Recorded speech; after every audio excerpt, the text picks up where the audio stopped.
Hello students, I'm your SST faculty at XLX. So today we are going to learn a new topic called Constitution, which is in your class 9 civic book chapter number 2. So let's start. So what is Constitution? Right. So what comes to our mind when we see the term Constitution? See, in our family, in our school, colleges, universities, we have some rules, right? And everyone must follow that rule. If someone don't follow the rules, then what will happen? Then the authority might punish us, right? So, in our country also, we have some rules, and those rules are mentioned in the Constitution, right? So, Constitution is a set of rules which every citizens, leaders and the whole nation has to follow. Okay. If someone don't follow these rules, what will happen? Then the government or the authority might punish us. Right? Okay. So, we have understood that Constitution is the supreme law. Okay. So that is why it determines the rights of the citizens. That means our rights are protected in the Constitution. Okay. And it also defines the powers of the government and the duties of the government, what they have to do, what they cannot do. Okay. That means what? Not only the individual, but also the government has to follow the rules. Right? Okay. Now the question is, why do we need Constitution in our country? So, let's understand with the example of South Africa. Okay. So, as you can see in the picture, and we also know that during 17th and 18th century, Europeans entered in South Africa. Firstly, they came to South Africa with the purpose of trading, but later on, they ruled over there. Okay. So understand this topic with a story. Okay. So first European entered in South Africa and they settled in South Africa and they were called as whites. Okay. Whites means the Europeans. Right. And there they had introduced the apartheid system. Okay. A new system was called apartheid system. So now what is apartheid system? So it is a system of racial discrimination. Okay, now what is racial discrimination? Discrimination on the basis of the skin color. Okay, as we have been listening in news channels that in USA there was always a conflict between the whites and the blacks, right? So that particular conflict we can name as a racial discrimination. Okay. So the apartheid system was also based on the racial discrimination, which was unique to South Africa only. Okay. So it divided the people on the basis of their skin color, right? So now let's understand the population of the South Africa at that period of time. So as you can see in the picture that black were the majority. Okay. So let's see the other population. We can see here whites, colored, and colored will also include Indians who were migrated to South Africa. Okay. So, the white minorities, they consider themselves as superior, okay, and they consider the non-whites as the inferior, okay, and they exploited the black people a lot, right? So, through this apartheid system, okay, so apartheid system was so harsh that it led to segregation. Okay, segregation means separation. So segregation between whom? Segregation between whites and the non-whites. Okay, so let's understand how the white people exploited the black one or the non-whites one. Okay, the non-whites did not have the right to vote. That means only white people had the right to vote in South Africa. The black, they were prohibited from living in the white areas. That means what? The black area and white area were separated in South Africa. That means the areas were separated between black and white, and the black people could not live in the white people's area. They also could work in white area only if they had permission from the white government. Okay, so some basic facilities like transport facilities, medical facilities, education facilities, even the cinema halls, swimming pools, toilets were all separated for whites and the blacks, right? They could not visit the church where whites worshipped, right? They were not allowed to form association or protest against such terrible treatment. So we can see that how the white population, white people exploited the black one, and the black people suffered a lot. Okay.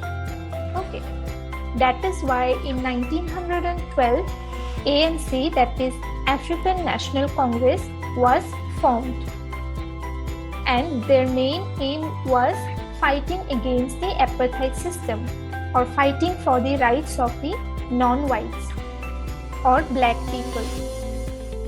And in 1950, Indians, non-whites and the black people joined ANC, and they fought against the apartheid system.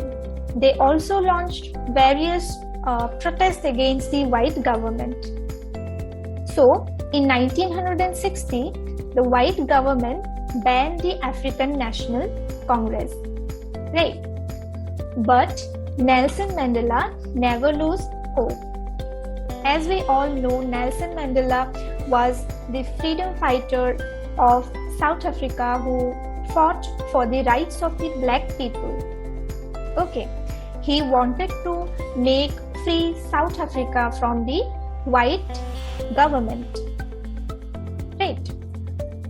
So he was continuously fighting for the rights of the black people. Okay, so in 1964, thousands of black and colored people were killed by the white people or white government, and Nelson Mandela, with few of his black friends, sent to the prison for life imprisonment. But the protest continued with more power, because they knew that if they don't fight for their rights, they won't be able to free from the white government. Okay, so they fought against the apartheid system. They fought for the release of the Nelson Mandela, right? After that, what happened? The sensitive whites, workers' unions, and the Communist Party joined African National Congress, and that's how the protest increased. Okay, so every people joined African National Congress, and they fought for the right of the black citizen, right? So the white people also realized that they could no longer rule through the repression or exploitation or force, right?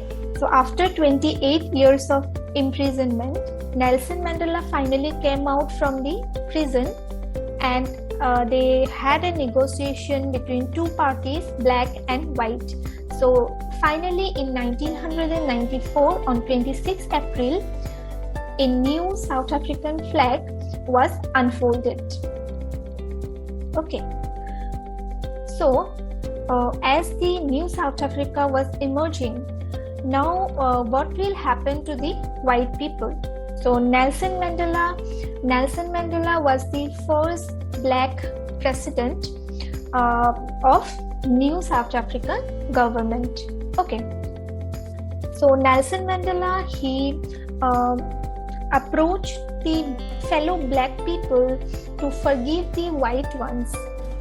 Okay, and the new South Africa was based on equality, democratic values, social justice, and human rights. That means a country free from all the discrimination. It had equality, human rights were secured, with social justice and democratic values, which means participation of every citizens.